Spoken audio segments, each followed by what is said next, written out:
en íslenski textin segir hann gefur frið.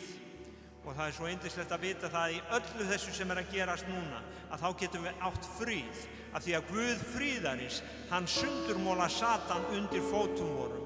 Guð fríðarins sundurmóla Satan undir fótum vorum, í nafninu sem æðra öllum nöfnum, nafnið Jesús.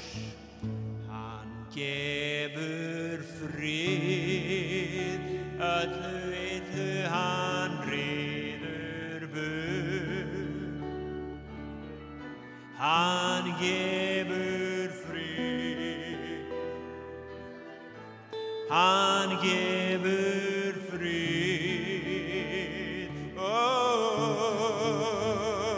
gefur frið, öllu illu hann ryður burt. Hann gefur frið, hann gefur frið. Settu þitt traust á hann, því hann elskar þig.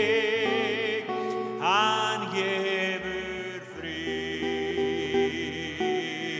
hann gefur frið. Settu þitt traust á hann, því hann elskar þig. Hann gefur frið, hann gefur frið. Hann gefur frið, öllu illu hann ryður burt. Hann gefur frið, hann gefur frið. Hann gefur frið, öllu illu hann ryður burt. Hann gefur frið,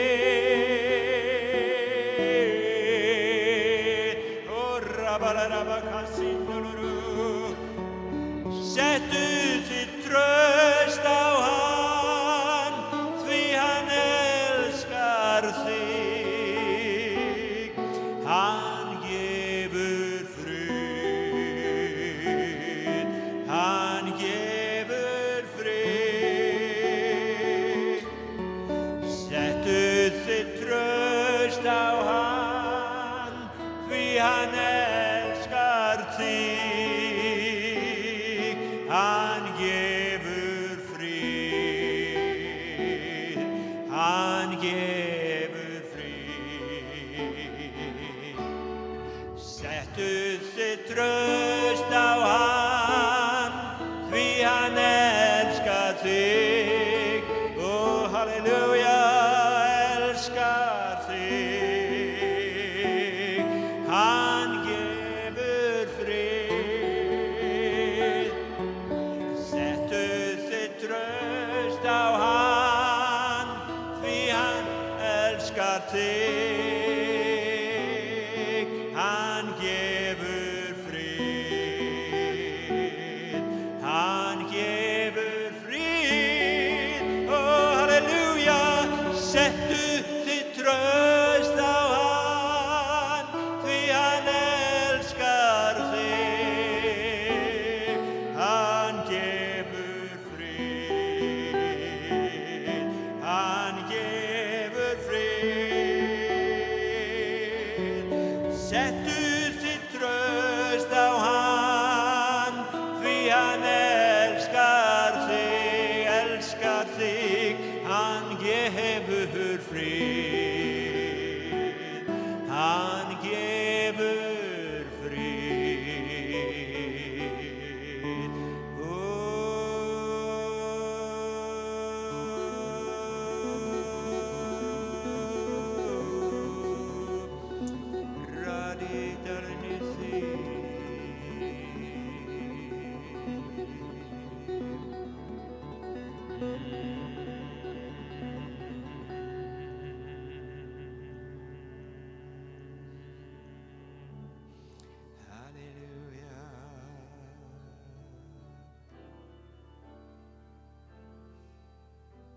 Þegar við erum að tala fríð, það annar söngur gamall sem við sungum oft hérna og hann í C-dúr.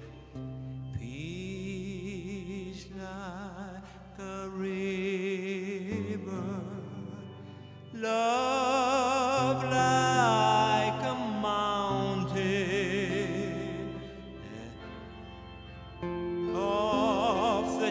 the wind of the Spirit is blowing everywhere. Joy like a fountain, healing spring of life. Come, Holy Spirit, let your fire fall. Peace like a river, love like a mountain. The wind of your Spirit is blowing everywhere. Joy like a fountain, healing spring of life. Come, Holy Spirit, let your fire fall.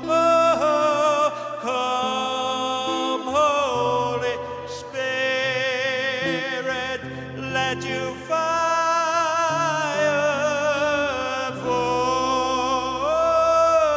Come, Holy Spirit, let your fire fall. Come, Holy Spirit, let your fire fall.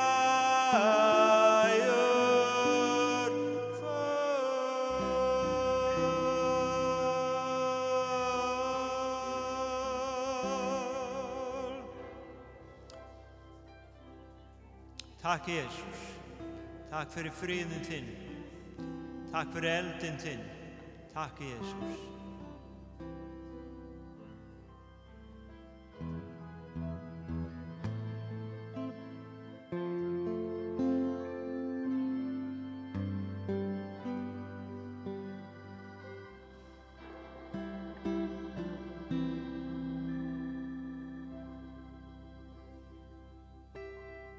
Amen.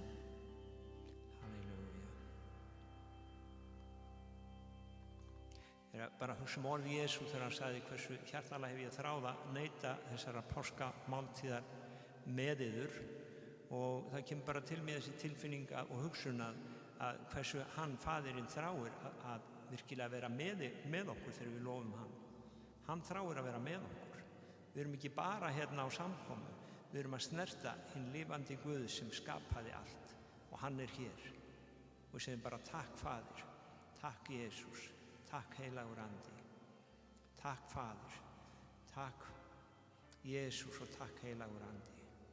Snert okkur í dag. Halleluja.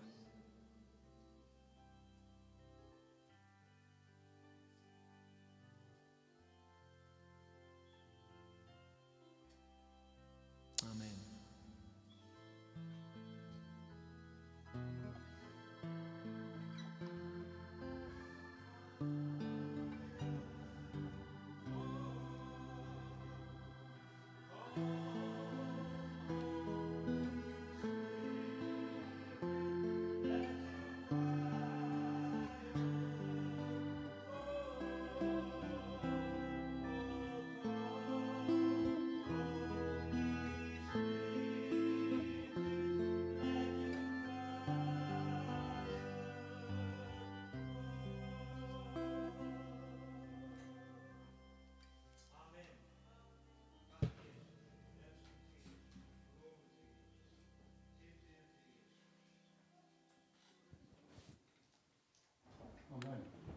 Amen.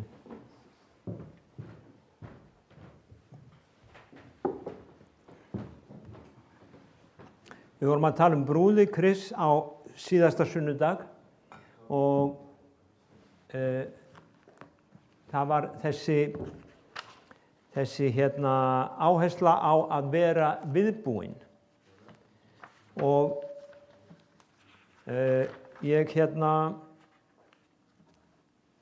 það sat eftir eitt versið úr síðasta sunnudegi og það í Pétursbréfinu, 1. kafla og 13. vers.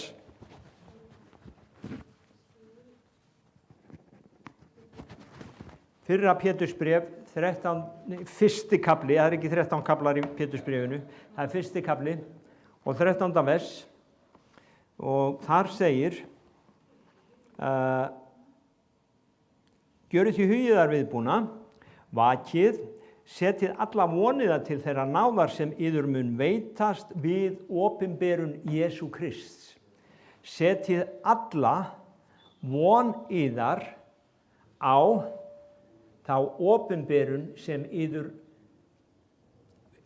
setið alla voniðar til þeirra náðar. Setið alla von ykkar á þá náð. Setið alla von ykkar til þeirrar náðar sem yður mun veitast við opinberun Jesú Krists. Slökkva hérna á monitor, þá kemur minna bergmál og ég var að hugsa þetta, að setja alla von á náðina og það kom upp þessi hugsun, til hvers kom Jesús? Til hvers kom Jesús? Jú, hann kom til þess að brjóta niður verk djöfulsins, segir í 1. Jóhannesarbréfi 3:8. Hann kom líka til þess að við mættum hafa líf í fyllstu gnægð. Þannig að koma hans hafði þetta tvennt. Tilgangur komu hans var að við hefðum líf í fyllstu gnægð og að hann kom til að brjóta niður verk djöfulsins og þetta fer saman. Ef við skoðum aðeins eina ritningu viðbót, þá segir hvað gerði hann þegar hann var hérna? Hann kom til þess að gera þetta og hvað var hann að gera? Í Postulasögunni 10:38 þá segir að hann gekk kring, hann gjörði gott og hann græddi alla þá sem af djöflunum voru undir okaðir. Virkar ekki kerfið, Tóri minn, þarna? Við erum búin með 3 ritningar, þetta 4. Þetta þarna kemur þetta. En við skulum fara í Postulasöguna 10:38. Að það segir að hann kom og hann gekk og hann græddi alla sem af djöflunum voru undir okaðir. Og á þann hátt braut hann niður verk djöfulsins. Hann græddi þá sem djöfullin var að undir oka. Jesús kom og hann leysti af þeim fjötrana. Hann braut niður og hann tók þessa einstaklinga sem að djöfullin var, og í rauninni segir alla, og hann tók þá og hann gaf þeim líf í fyllstu gnægð. Og við skulum lesa enn eina ritningu það sem Jesús Kristur var að gera. Ég skil ekki af hverju þessi sannleikur gleymist alltaf í kirkjunni og menn segja að þetta hafi bara verið fyrir daga Jesú. En við sjáum að ef að Jesús segir ég með yður alla daga, ef að Jesús segir að við að fara að gera það sem hann gerði, þá skulum við sjá hvað hann var að gera. Í 4. kafla í Matteusar Guðspjalli þá segir hann fór nú alla Galileu, kenndi í samkundum þeirra og predikaði fagnaðarerindi ríkið, læknaði hvers kyns veikindi meðal liðsins. Hann læknaði hvers kyns veikindi meðal liðsins. Og það þýðir ég fletti þessu upp að ganni að það sem segir að hann græddi alla og hérna hann læknaði alla sjúkdóma. Það sama orðið. Það allir sjúkdómar sem að hann læknaði. Það var ekki eitthvað undanskilið, hann læknaði alla sjúkdóma. Þetta var þjónusta Jesú Krists. Og þegar við setjum alla okkar von á Drottin, orðið hérna sem ég las í upphafi, það höfðar til endurkomu Drottins Jesú Krists. Þegar hann kemur á skýjunum, og við vorum að tala um það síðasta sunnudag, að við setjum alla von okkar á það að hann komi aftur. Öll okkar von snýst það að við eigum eilíft líf. Og þegar Pétur var þegar Pétur, Jesús sneri sér einu sinni að lærisveinunum og segir, viljið þið fara líka? Þá segir Pétur, við höfum ekkert að fara, við erum búin að setja alla von okkar á þig, meistari. Það ekkert annað líf til. Öll von okkar snýst þig. Og ég svo oft talaði mann sem heiti John D. Lake og var trúboði á þar síðustu öld í Afríku. Hann setti alla sína von á Jesúm Krist sem lækni. Hann gerði heit fram fyrir Guði og hann sagði, og ég ekki að segja að þú að gera þetta endilega, ég að segja þér hvað hann gerði. Hann setti alla sína von á Guð á þann hátt að hann sagði, það mun aldrei nokkur læknir fá að snerta minn líkama nema Jehova Rafa eða Jesús Kristur læknirinn minn. Hann stóð við þetta allt sitt líf. Og Jesús Kristur var hans læknir allt hans líf. Hann setti alla sína von á hann. Við lesum Abraham að hann þurfti að bíða 25 ár. Guð talaði til hans og sagði að hann ætlaði að gefa honum son. Sonurinn kom 25 árum seinna og sjáðu til að þegar við setjum alla okkar von að þá stundum gerist eitthvað innra með okkur að það byrjar svona, barátta og sem sagt stundum hættum við að geta vonað. En þá sagt Abraham í Rómverjabréfinu 4 eitthvað að hann trúði með von gegn von. Hann trúði með von gegn von. Hann setti alla sína von á vonina. Þegar hann gat ekki vona lengur þá bara setti hann von sína á vonina sem hann hafði einu sinni. Og minnst þetta svo frábært að við getum sett alla okkar von á Drottin jafnvel þó svo að það dragist að fyrirheiti komi fram. Ef þú hefur sett alla þína von á hann, þá stendur þú stöðugur. Og þá eru líka vers, og ég veit ekki hvort réttir í röð hjá mér, en það eru líka vers sem segja að í Orðskviðunum 13:12, þá segir að langdregin eftirvænting, hún gjörir hjartað sjúkt. Og það eru margir sem hafa verið að vona á orð Drottins og þeir segja, þetta bara gerist ekki, ég búin að biðja og þetta gerist ekki. Og hjartað orðið sjúkt. Og Davíð, hann var engin undantekning þarna vegna þess að við lesum í Sálminum 119, vers 50, þá segir hann við Drottin, hann segir, Drottin, þú búin að láta mig vona á þetta vers, ég hef sett alla mína vona á þetta vers og það gerist ekki neitt. Og hann segir, Drottin, minnstu orðsins sem þú hefur látið þjón þinn vona á. Minnstu orðsins, Sálmur 119, 50, minnstu orðsins sem þú hefur látið þjón þinn vona á, það huggun mín í eymd minni, að orð þitt lætur mig lífi halda. Kemur þetta ekki á undan þarna? Minnstu orðsins sem þú hefur látið þjón þinn vona, minnstu þess orðs við þjón þinn sem þú gafst mér að vona á. Sjáðu, minnstu þess orð. Og hérna hérna kemur bæna lífið inn í. Sjáðu, við settum alla von okkar, það gerist ekkert. Margir hafa þessa sögu að segja. Ég setti alla von mín á Drottin og hann læknaði mig ekki, segir fólk, og ég bara hættur að trúa því að Guð lækni. En svo það þeir sem segja, Drottin, eins og John D. Lake sagði, sjáðu til, nú ætla ég að segja ykkur aðra sögu af honum. Hann var búinn að biðja fyrir sjúkum allt sitt líf. Hann var búinn að sjá hundruðir þúsunda læknast og kraftaverk. Svo það hann, orðinn 62-63 ára.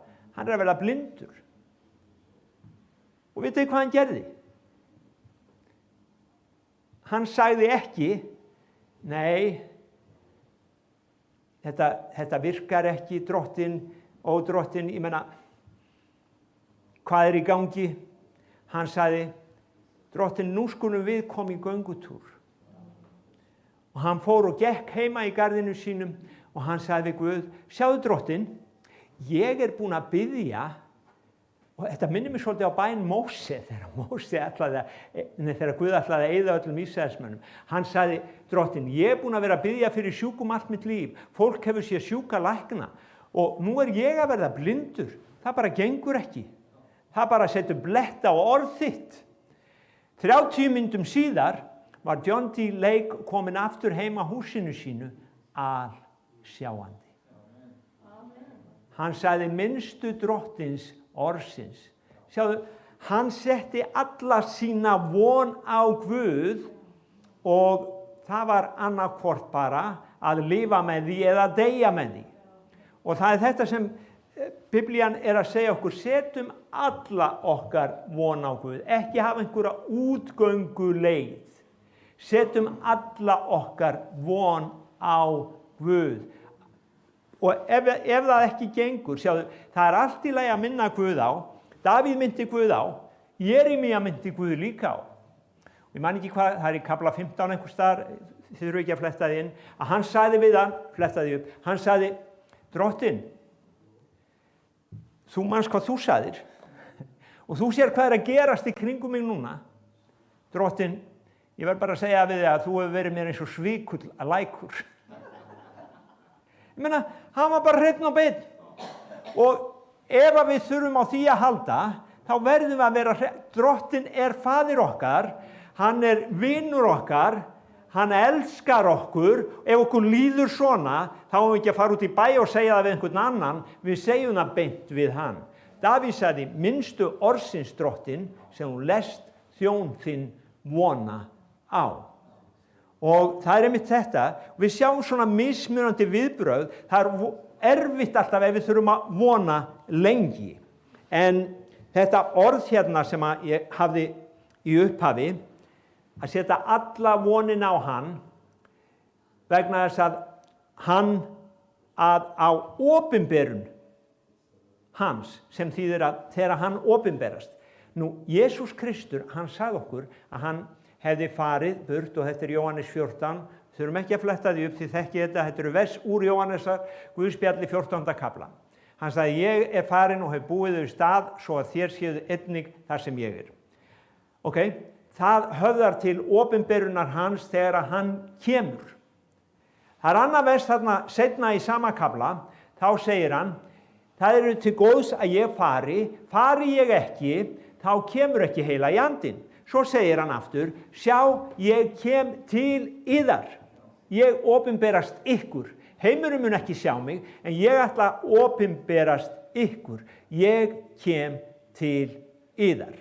Og það þessi opinberun sem að ég trúi að við getum tekið þetta orð og tileinkað okkur þetta og sagt, já, Drottin, ég ætla alltaf að setja alla mína von á að þú opinberist mér, bæði við endalokin og líka að þegar ég ákalla nafnið þitt, þá vilt þú opinberast mér, vegna þess að í sama kafla segir, ef einhver elskar mig, þá mun ég og Faðirinn, við munum koma til hans og gera okkur bústað hjá honum.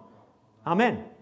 Mér finnst þetta frábær kafli, Jóhannes 14. En við viljum setja alla okkar von, þó svo að stundum eftirvæntingin verði langdregin, þó svo að hjarta okkar sé orðið sjúkt, þá þurfum við í raun og veru að ýta, ef við verðum með tölvu, vitið þið hvað við gerum þá þegar allt er frosið? Þá ýtum við á reset, slökkum við, endursetjum við og þá fer allt í gang upp á nýtt, vonin komin aftur. Amen. Þannig að langdregin eftirvænting gjöri hjartað sjúkt, en uppfyllt ósk sálunni lífstré. Þannig að þegar við fáum svarið, að þá það áfram lífstré fyrir okkur og þá getum við aftur hreiðrað okkur í skugga þessa trés þegar óvinnurinn kemur. Þá eigum við svarið, við segjum Drottinn svaraði mér þarna og þó ég þurfa að bíða núna, þá mun Drottinn svara mér aftur. Setið alla von yðar til þeirrar náðar yður veitist við opinberun Jesú Krists. Halleluja. Til hvers kom Jesú? En hvað gerir djöfullinn? Aftur í Jóhannes 10:10, hann kemur til að stela, slátra og eyða. Hann kemur til að stela, slátra og eyða. 1. Pétursbréf 5:8, hann gengur og hann leitar af þeim sem hann getur gleypt. Og hann blekkir og hann gerir allt til að fá fólk til að trúa ekki. Og veistu hvernig hann kemur inn? Þegar eftirvæntingin þín orðin langdregin og þegar hjartað þitt orðið sjúkt, þá elskar hann að koma inn og segja, sjáðu, hvað sagði ég? Það satt að Guð hafi sagt? Það virkilega satt að þetta standi í orðinu og af hverju það ekki að gerast? Sjáðu, hann elskar að reyna að fá fólk til þess að trúa ekki og hann reynir líka að fá hina trúuðu til að ganga af trúnni. Og þetta það sem við sjáum að gerast í dag og þess vegna ég að tala þetta. Hann reynir að fá fólk til að trúa ekki heiminn. Síðan kemur hann inn í söfnuðinn og segir þetta tilgangslaust og hann segir þetta virkar ekki eins og Guð sagði að myndi virka og hann reynir að fá hina trúuðu til að ganga af trúnni. Jesús Kristur, hann upplifði þetta og hann sagði við Pétur, ég beði fyrir þér að trú þín þrjóti ekki, þetta Lúkas 22:31. Jesús sagði við Pétur, ég beði fyrir þér ekki, það var ástæða fyrir að Pétur, ég var að hugsa, hann bað ekki fyrir Pétri að honum vegnaði vel, hann bað ekki fyrir Pétri að hann eignaði góða konu eða eitthvað svoleiðis, hann átti að vísu konu held ég, en hann bað þetta mikilvæga að trú hans þryti ekki. Af hverju? Af því að það var þetta sem að Satan var kominn til að gera, að brjóta niður í raun og veru það verk sem Guð var að vinna í lærisveinunum. Og Jesús vissi það og hann sagði, ég bið fyrir þér að trú þín þrjóti ekki. Og ég ætla að segja ykkur að þetta orð bið fyrir yður, það fleirtölu orð sem þýðir það höfðar líka til okkar í dag. Jesús Kristur biður ennþá fyrir þér að trú þín þrjóti ekki. Amen. Þannig að mér langar bara að við tökum eftir þessu að óvinurinn gengur sem öskrandi ljón, leitandi að þeim sem hann geti gleypt, og hann reynir að fá hina trúuðu til að ganga af trúnni. Hann reynir að fá hina trúuðu til að ganga af trúnni. Og við höfum séð því miður á Íslandi marga ganga af trúnni á síðustu árum. Þannig að það stríð trúna okkar. Jesús lenti líka í þessu stríði með trúna vegna þess að þegar hann kom í heimabæinn sinn þá þekkti hann allir og þeim fannst lítið til hans koma og sögðu við þekkjum þennan gaur, ég meina hann uppalinn hérna, hvað heldur hann að hann sé? Og það segir að hann gat lítið gert og ég teiknaði hérna upp á blað fyrir mig. Það var power, kraftur, móttakari, lína og skorið á línuna. Sjáðu, krafturinn í lífi Jesú var fyrir hendi til að gera kraftaverk og lækna. Móttakarinn, línan í hann, hún var skorin í sundur vegna vantrúar. Það er þetta sem gerist, að krafturinn alltaf fyrir hendi, en vantrúin eða trúin í rauninni línan sem tengir okkur, vantrúin kemur og sker á þessa línu. Þannig að það stríð trú okkar. Satan reynir að ná athygli okkar og fá okkur til að trúa á lygina hans. Guðs orð ennþá til staðar. Guð trúr og hann fylgist með og hann með okkur, hann vakir yfir okkur og hann í raun og veru leyfir að við séum reynd. Job fekk líka að upplifa það að vera reyndur. Að Guð leyfði Satan að reyna hann og stundum leyfir Guð að óvinurinn reyna okkur en hann vill og hans hvatning til okkar að við setjum alla von okkar á náðina hans og verum fullvissum það að hann opinberast alltaf í orðinu sínu.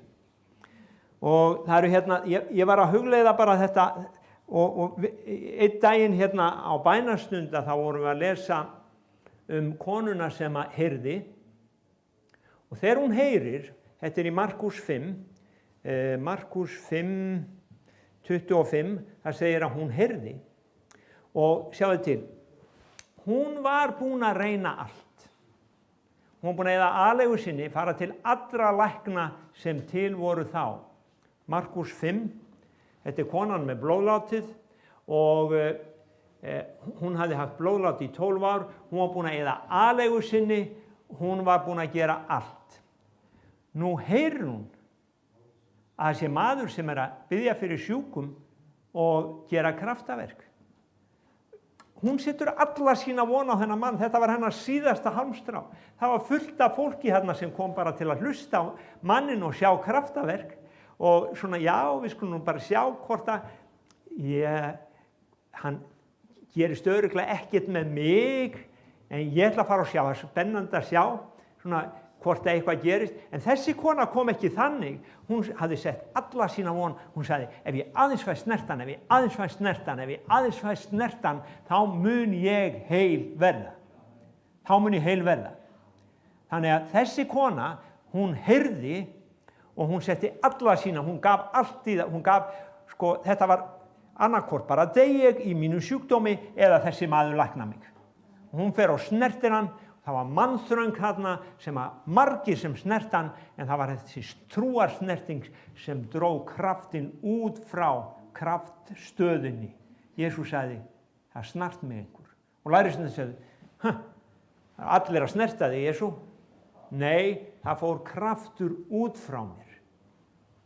Sama með Bartimaeus, eða hvað hann hét, það sagt frá honum í Markús 10, að þegar hann heyrði, og hann talaði svo vel þetta hérna daginn hann Ágúst Ágústsson.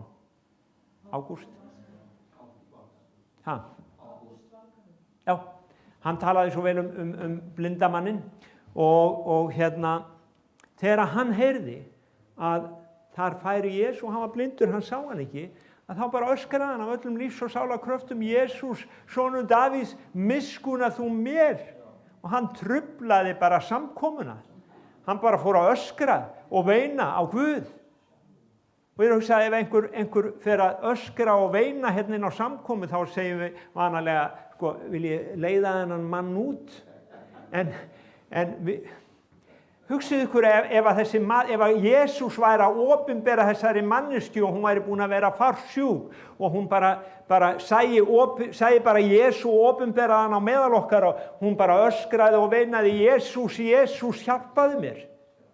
Það er það sem gerist þegar Guð opinbera sig og einhver setur alla sína von, þá honum alveg sama hvað í kringum hann. Hann bara: þetta mitt síðasta tækifæri og annaðhvort fæ ég þetta núna eða ekki. Og Biblían að segja okkur að hafa þetta viðhorf og hafa þetta viðmót. En það eins og við getum þetta ekki nema, eins og Pétur segir, trúin sem hann gefur. Trúin sem hann gefur.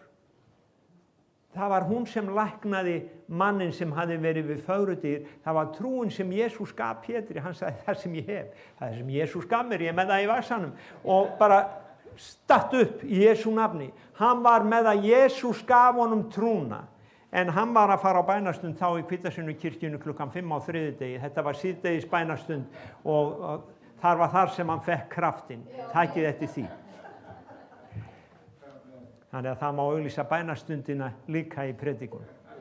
Þeir voru að fara upp til síðdegis bæna og ég bara trúi á bænina, stöðuga bæn, og ég trúi að allar kirkjur eigi að hafa stöðugar bænastundir. Sama hvað þeir að gera annað, það fæðist allt út úr bæninni. Og það í bæninni sem við setjum alla okkar von á að Guð, hann mæti okkur. En það þetta stríð sem við eigum í. Og John G. Lake, sem ég talaði hann skildi vel þessa baráttu trúna. Hann var búinn að, hann var alltaf að biðja fyrir sjúkum og svo sá hann þessa sem læknuðust ekki og voru með sjúkt hjarta. Og hann fann til með þeim. Hann hafði þetta hjarta Jesú. Og vitið hvað hann gerði? Hann opnaði spítala. Hann opnaði lækningaspítala þar sem að fólk gat komið inn, fekk herbergi og dvaldi þangað til það læknaðist. Við setjum fólk inn á spítala til þess að það læknist. Það ekki allir sem koma heilbrigðir út af spítala. Sumir fá þá greiningu að það sé ekki hægt að lækna þá. Og það var þannig fólk sem kom á spítalan hans John D. Lake. Það var fólk sem var búið að fara á venjulegan spítala, fekk þá greiningu að það væri með krabbamein. Ein kona, hún fekk þá greiningu og ég er búinn að segja ykkur þessa sögu oftar en einu sinni og ég ætla að segja hana aftur vegna þess að þetta það sem við þurfum að muna og tileinka okkur. 3 mánuðir, segja læknarnir. John D. Lake segir: kæra kona, það lygi. Hvað þetta segja læknarnir ljúgi? Ég að segja það lygi vegna þess að Guðs orð segir annað. Og ef við tökum vitnisburð mannagildan, þá vitnisburði Guðs meiri, sagði John D. Lake. Og svo hún lögð inn á spítalan hjá John D. Lake og hún var sár þjáð. Það voru verkir með þessum krabba. Og þeir biðja fyrir henni bænatímið á hverju kvöldi og alltaf þegar þeir báðu fyrir henni þá kom kraftur Guðs og hitt hana og verkirni fóru og hún fór glöð að sofa. Morgun eftir voru verkirni komnir aftur. Þannig gekk þetta í 3 mánuði og flestir hefðu sagt: við höfum séð þetta líka gerast hér, en málið það að við höfum mist fólki frá okkur.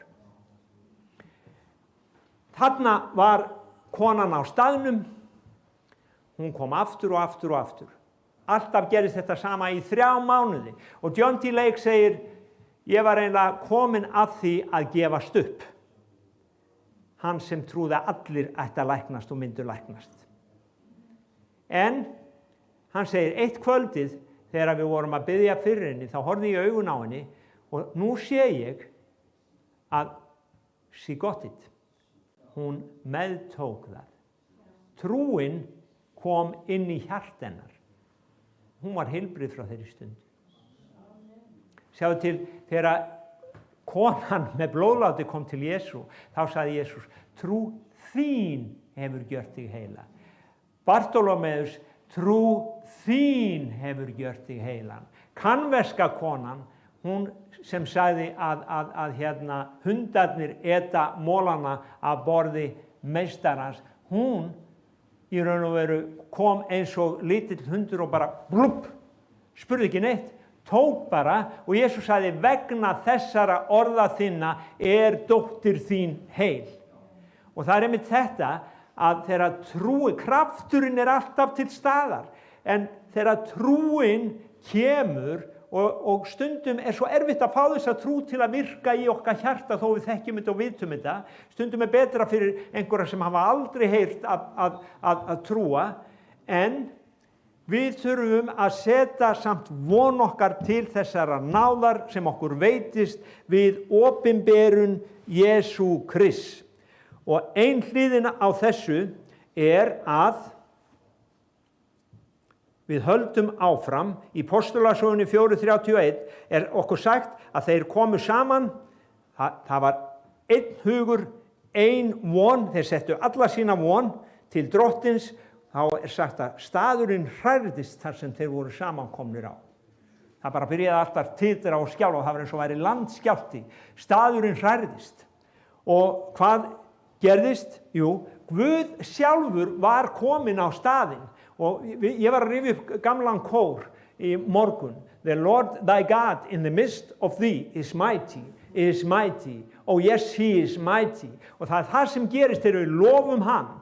Og við þurfum að læra systkini að leyfa heilugum anda að taka yfir í samkomunum okkar. Leyfa honum að taka yfir. Ekki vera svo upptekinn af sjálfum okkur eða tímasetningunni að það sé ekki tími fyrir Guð til að lækna. Á öllum læknabiðstofum þarftu að bíða. Og þú ert að bíða. Og margir að bíða. Ég veit eitt sem að bíða og búin að bíða í meira en ár eftir aðgerð. En sjáðu, að bíða eftir Guði? Nei. En við sjáum þegar Guð kemur, þá hristist staðurinn. Og ég trúi því svo innilega að þetta það verk sem Guð þráir að gera í sinni kirkju. Af því að Jesús Kristur, þegar hann var á jörðinni, þá alltaf sagt, hann fylltist meðaumkun þegar hann sá hina sjúku. Og hans meðaumkun í heilögum anda í dag.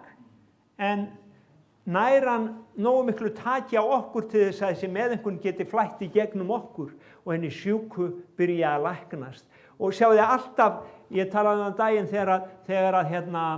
þegar Pétur var að predika, þegar Pétur læknaði og kraftafengi gjörðust, þá frelsuðust 3.000 manns, þá frelsuðust 5.000 manns, að þetta lykillinn að boðun fagnaðar erindisins. Þannig ef við erum að boða bara eitthvað á þess að setja von okkar á að hann sé með okkur, þá það tilgangslaust. Og þess vegna komum við saman til að biðja og leita hans.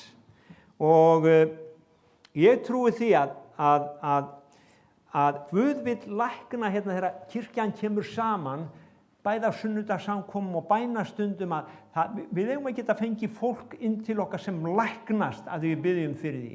Og ef það læknast ekki á fyrstu bænastund, segjum því að koma aftur á þá næstu. Vegna þess að ef þú heldur áfram og við byrjum að minna Drottin á orði sem hann lét okkur vona á. Þannig að spurning erum við að missa vonina? Og ég veit að það eru margir sem hafa mist vonina. Og þá kemur þetta aftur. Það til reset takki í hjarta þínu. Þá ítum við á restart, látum hjart okkar endur setja sig, tökum burt allt það sem frosið sem óvinnurinn búinn að setja inn í hjart okkar og byrjum upp á nýtt að vona á Drottinn. Amen. Segjum bara Drottinn og verum alveg hrein og bein Drottinn, þetta hefur ekki gengið hjá mér. Drottinn, ég hef búinn að trúa því og ég trúi því að þú læknir þunglyndi, svo bara hefur þetta ekki gengið. Við getum verið einlæg, eða ég trúi að þú læknir þetta og það hefur ekki gengið. Drottinn, sjáðu hérna orðið sem hún lest mig von á, skoðaðu það. Startu við það. Er það frekja, er það guðlast? Sumir segir þetta er guðlast. Nei, það er ekki guðlast að minna Guð á eitthvað sem hann hefur sagt okkur að minna sig á. Hann segir þér sem minnið Drottinn á, unnið yður engra hvíldar, unnið honum engra hvíldar. Við eigum að minna Drottinn á, hann elskar það þegar við minnum hann á. Hann elskar það. Hugsaðu bara barnið þitt, eitthvað sem þú gleymir. Og hann kemur til þér og segir, pabbi, þú skrifaðir þetta hérna, þú ætlaðir að gefa mig þetta. Þú varst búin að gera við mig samkomulag og þú löngu búin að gleyma því. Hvað, skammar hann fyrir það að minna þig á? Segir, hvað er þetta drengur? Skammastu þín, ég er pabbi þín, þú ert að bera virðingu fyrir mér. Nei, þú segir, já, ég var bara búin að gleyma þessu, við bara kippum þessu liði núna.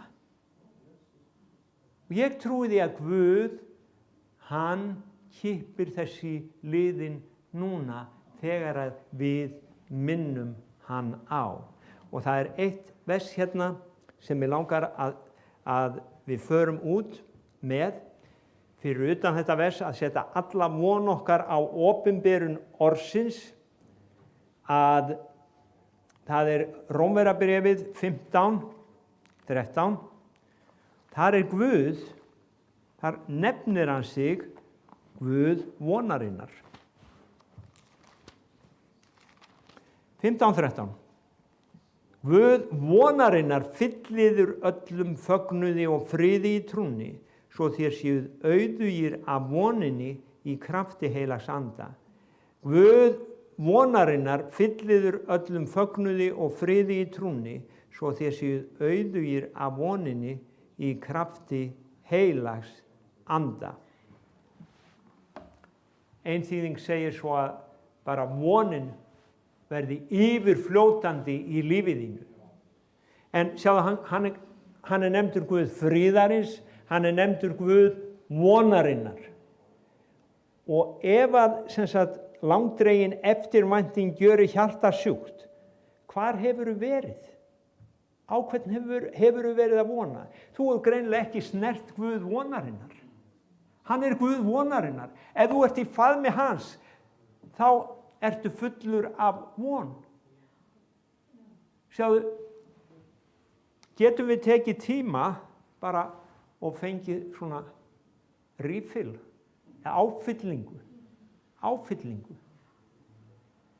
áfyllingu vonarinnar. Ég veit ekki, ég þarf rosalega oft á því að halda, einlega á hverju morgni. Að stundum vakna maður og manni finnst bara allt vonlaust. En svo fer maður að tala við þennan Guð vonarinnar og eftir smá stunda þá er eins og maður getur bara sigrað allan heiminn. Af því að Guð vonarinnar, hann yfirtekur hugamanns. Þannig að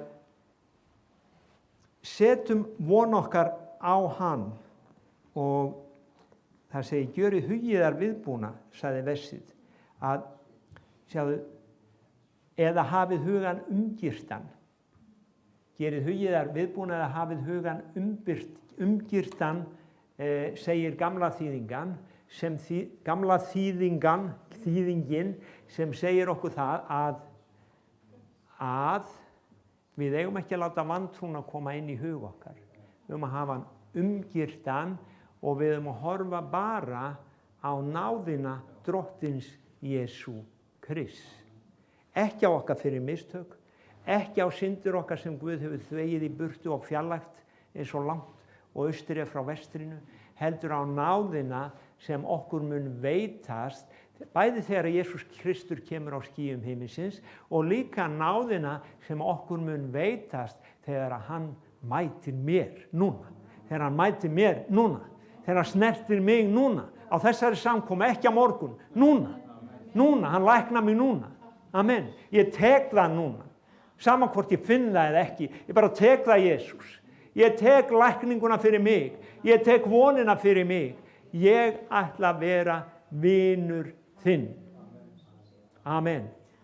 Ég vinur þinn. Má ég bæta við það? Núna daginn þá var ég á bænastund sem ekki svona óeðlilegt og ég talaði þetta mikrófónum. Já, það var bara útsendingin sem það. Þegar ég var á bænastund hér að síðustu viku og ég hef búin að vera undanfarið mjög slakur og alltaf með hita hverju kvöldi. Og það var aldrei eins og, það var aldrei að fara. Það var beðið fyrir mér og beðið fyrir mér og beðið fyrir mér og ekki gerðs. Fyrir,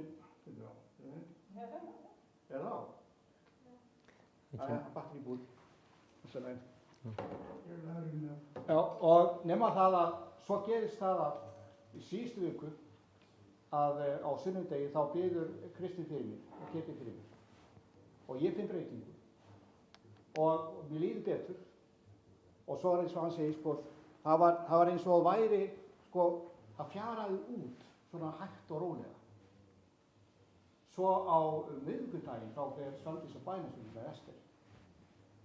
Og ég var ekkert að biðja fyrir bæn. Ég var ekkert að tala það að ég þyrfti á Guð að halda. En Guð, svo allt í einu ég myndir og Elías, hvernig líður þér? Þá allt í einu uppgötaði það að bara allur hiti og allt saman sem var að mér, það var horfið, það var farið. Og það var ekki, sko, það dugði ekki bara einn dag. Í dag, sem har orðin vika síðan, að ég stálslegin, við hef aldrei fundið fyrir þessum hita áður. Og það ekkert, ég var ekkert að grátbiðja Guð. Það voru aðrir sem voru að biðja fyrir mér. Og bænin, hún virkar. Þó að þú sett ekki tilbúin en annað, en það þarf að vera neisti hjá þér, trúarnisti til þess að taka við þessu, eins og Kristinn sagði. Það málið. Og við þurfum oft á tíðum að taka skrefið. Ég tók ekki eitt skref, en aðrir tóku skref fyrir mig. Og trúðu fyrir mig að þetta myndi ganga. Og það gerðist. Þannig að ég bara þakka Guði fyrir hvað hann hefur gert.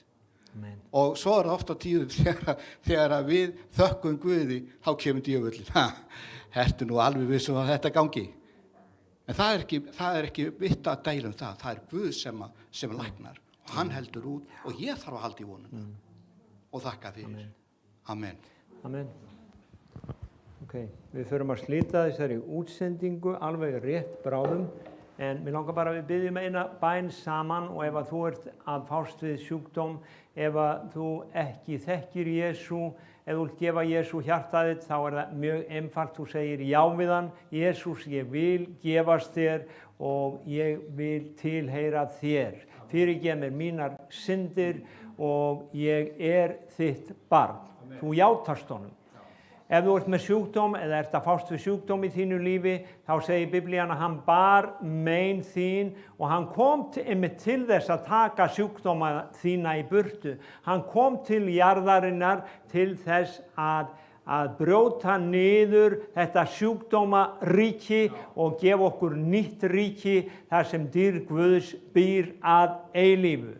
Og ef þú ert að fást við sjúkdóma, að þá viljum við hér í Hvítasunnu-kirkjunni í Keflavík saman núna biðja fyrir þér. Og ég ætla að biðja allum að rísa á fætur með mér og við segjum bara saman: Jesús Kristur, þú ert læknirinn minn og Jesús Kristur, við biðjum fyrir öllum þeim sem eru sjúkir og eru að horfa núna. Við segjum: Drottinn, hann bar sjúkdóma þína. Jesús Kristur, hann læknar þig.